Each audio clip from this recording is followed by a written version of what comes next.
Hello, my name is Rashawn, and today I'll be going through this program that uses object-oriented programming. And in this program, we're creating a class called area of circle. And what this class does is basically calculate the area of any circle.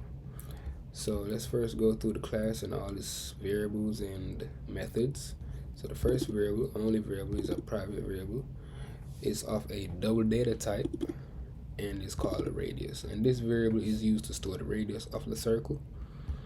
Then we have a constructor that has to be the same name as the class, and it takes a parameter called new radius, and this is of a double data type.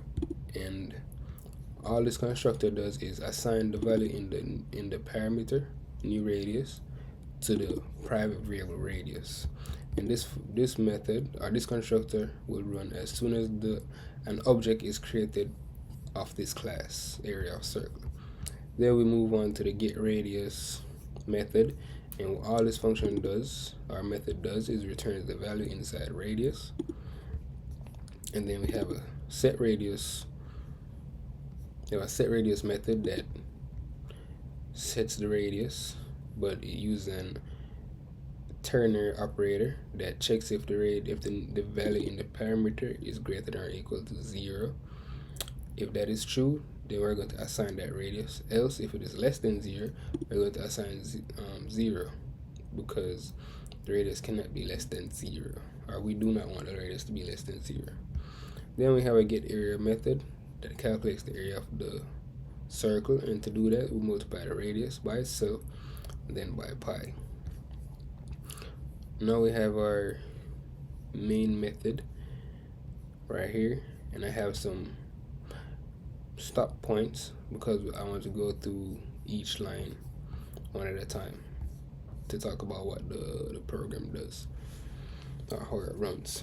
So let's go ahead and start our debugging process. So what I'm expecting to happen is I'm expecting an object to be created of the area of the class area of circle called circle1. That's the first thing that should happen in my threads and variables.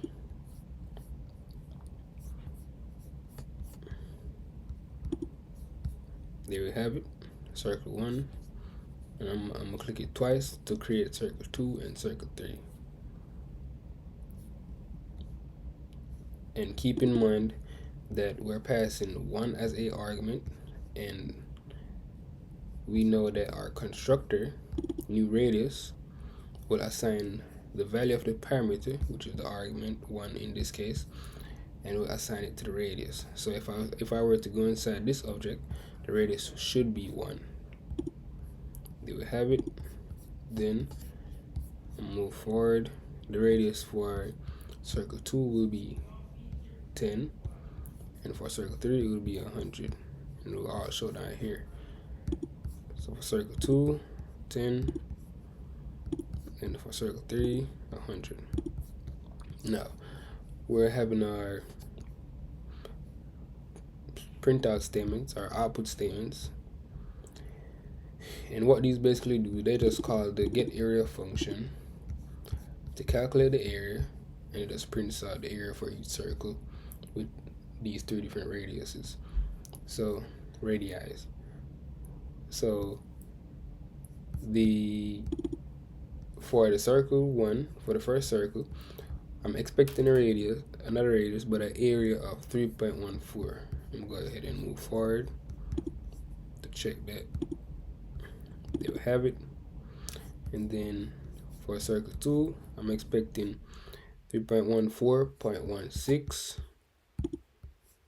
We'll have it. And then 3.14, not 3.14, but 31415.93 for the circle 3.